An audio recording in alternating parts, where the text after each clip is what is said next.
Welcome to the INFOWARS Nightly News. It is Friday, October 24th, 2014, and I'm Leanne McAdoo. Here's what's coming up tonight. Tonight, the White House sends out emergency alerts amidst Ebola concerns. Then, could November elections be swayed by phony votes? And a history of IRS abuses. That's next on the INFOWARS Nightly News. And let's just have a big round of boos for Alex Jones. Turn the mic on. Boos! It's horrible. This is breaking news. New York and New Jersey have established a mandatory Ebola quarantine for any travelers who are coming in from West Africa. Now, this is following confirmation that a doctor who contracted Ebola was in New York. The new procedures were announced by New York Governor Andrew Cuomo and New Jersey Governor Chris Christie. It goes above and beyond the guidelines that are established by the federal government. Now, these new procedures do not ban flights from West Africa from entering the country, but they say we do believe it's appropriate to increase the current screening procedures from people that are coming from these affected countries. They believe it is within the state of New York and the state of New Jersey's legal rights. Now, travelers that are affected from West African countries will be subject to a mandatory 21-day quarantine at a government-supervised facility. Specific procedures for the quarantine and hospitalization are going to be determined by New York and New Jersey health departments. Basically, they're saying voluntary quarantine is an oxymoron. If you are asking people to quarantine themselves, they've seen what happens, and they say it's too serious a situation to leave it to the honor system. The 2 U.S. nurses who contracted Ebola have been declared clear of the disease today. They were cured of this disease. Nurse Nina Pham was actually healthy enough to leave the hospital and meet up with Obama for a little hug session in the Oval Office. Now, she did take the time to thank Dr. Kent Brantley, who once again donated his plasma to help her recovery. Pham didn't have any of these experimental Ebola vaccines. Now, we've reported before on how this cure is kind of being overlooked, of course, in favor of these experimental vaccines that are set to hit the market. The World Health Organization reports that millions of doses of experimental Ebola vaccines will be produced by the end of 2015, and these vaccines could be offered to health workers on the front lines in West Africa as soon as December of 2014. Now, the World Health Organization cautions that vaccines, they won't be a magic bullet for ending the outbreak. Again, they stress there is no proven cure or vaccine for Ebola. That is, of course, until they can patent the magic blood of these people who are able to fight this disease. So we've got millions of doses of experimental vaccines coming our way. States say that they're all geared up. They're ready to deal with this disease. And every day, once again, we're being placated, being told there's nothing to worry about, nothing to worry your little heads about. So why this mysterious emergency alert that was sent out? It was sent out from the federal government today. It interrupted TV viewers. They were told to stand by for an emergency message, and they were also warned not to use their phones. TV channels automatically changed to local news stations, but no White House message ever came. Obviously, this prompted confusion and concern. We're in the middle of an Ebola crisis, so people were very concerned about this. Now, an AT&T spokesperson did come out and say that message was sent out erroneously by a mistake by a nationally syndicated radio station. However, the emergency alert system is mandatory by law. Stations have no control or power to block the signal once it's sent out. And the federal government is the only place where these emergency alert systems can be generated from. The federal government is the only one that can send out these emergency alerts. So that begs the question, where did this come from? Why can't people use their phones? And was this just a trial run? Now, Obama raised some eyebrows earlier in the week when he talked about dealing with this Ebola crisis as a trial run for a possible deadlier airborne disease that could be coming in the future. There may come a time sometime in the future where we are dealing with an airborne disease that is much easier to catch and is deadly. And in some ways, this has created a trial run for federal, state, and local public health officials and healthcare providers, as well as the American people. So obviously those mysterious comments are going to pique the interest of people who are concerned about how the CDC is preparing to quarantine people who are even just showing signs of some sort of airborne disease. If it's not Ebola, it's some other deadly coming airborne disease. But where is this abundance of caution? That's the new buzzword that we're hearing, talking points, abundance of caution.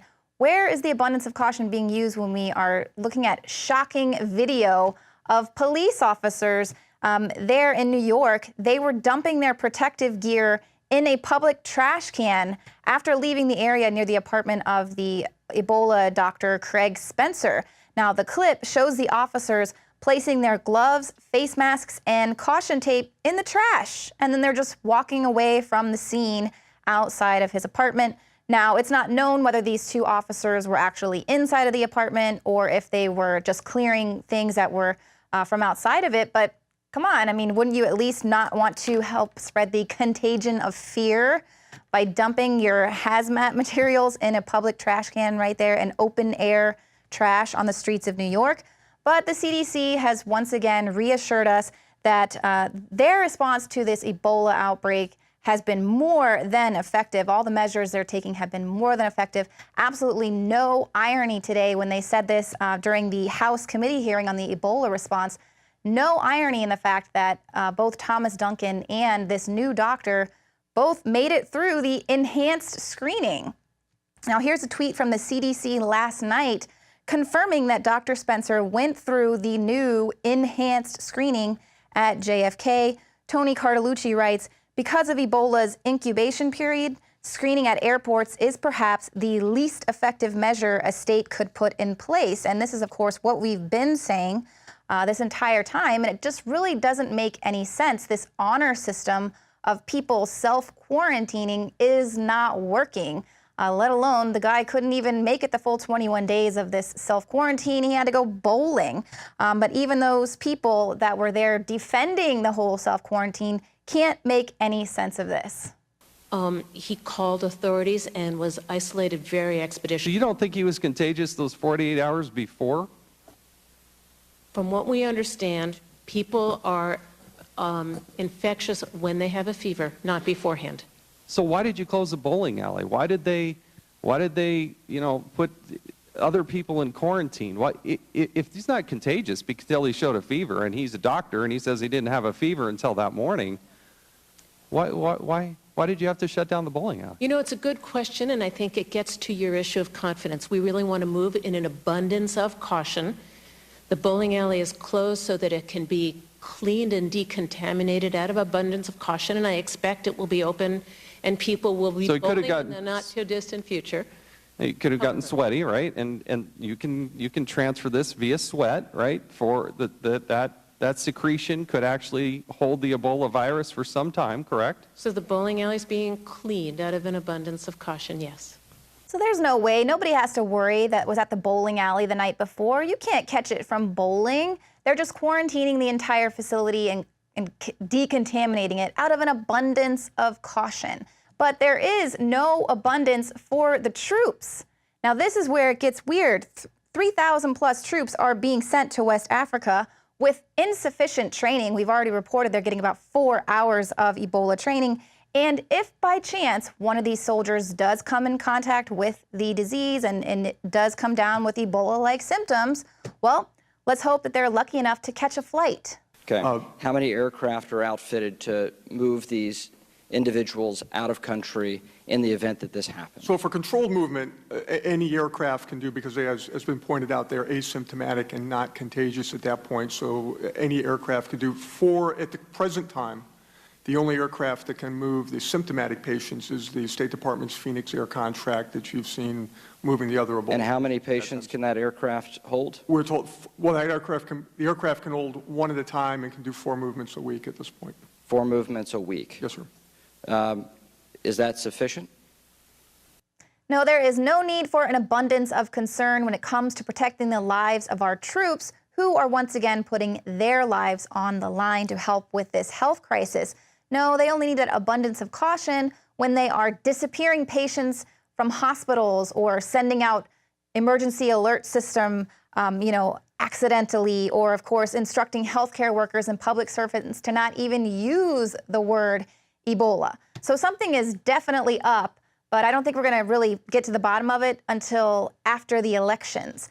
Just like we're not going to find out who is the new attorney general or how much Obamacare is going to cost until after the elections, and of course just how sweeping this immigration reform is going to be. All that we're going to find out after the elections. Now, just a few days ago, we reported on how James O'Keefe had another of Project Veritas. He had another one of these expose videos, and there he went undercover and exposed how there was some voter fraud taking place.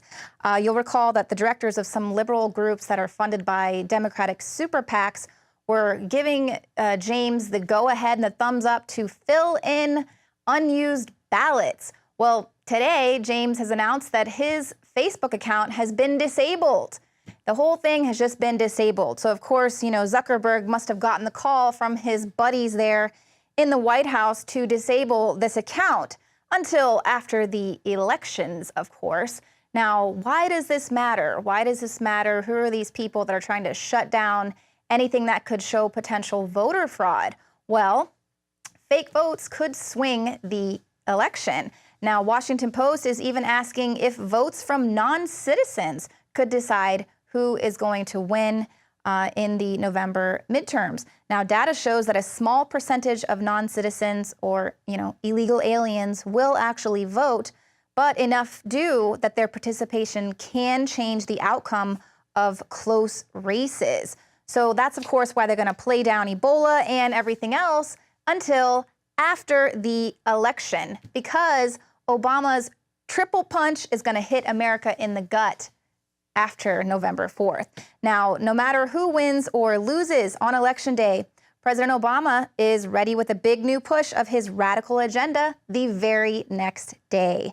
Now, he's going to have his amnesty announcement. It's going to potentially cost Americans, millions of Americans, their jobs. Their immigration officials have already put out the request for 39 million plastic ID cards over the next few years. Of course, these are going to go to DACA recipients. Then, of course, Obamacare rates, they're typically, they should have been announced on October 1st, but that was purposefully delayed until November 14th. Now, analysts are projecting that premiums on the low-cost plans are going to rise by 14% next year, and a double whammy here for Obamacare exemptions. Those exemptions that were put in place for the non-compliant plans, well, those are going to expire, which means that those people that like their plans can't keep them. And then there's going to be a massive prison release. Now, you can expect 20,000 inmates to receive executive clemency in addition to the 36,000 illegal immigrant convicts that were set free in 2013. Now, most of these people will be minorities, and that is the heart of the matter here. That's why it matters that there is voter fraud going on. And that's what we really need to be focused on, is that make sure whoever you vote for coming up in November is going to be someone that can actually fight back against these triple threat sucker punch to America. Now, coming up, David Knight speaks with Mark Adams. It's going to be a very hard-hitting interview dealing with those goons at the IRS and their history of political persecution, using it as a weapon, even torturing American citizens. That's coming right up.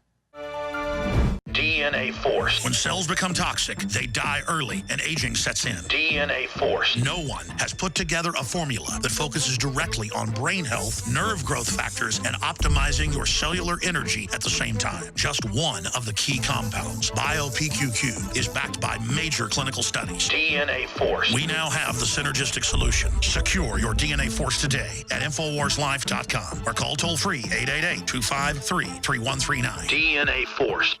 Introducing the first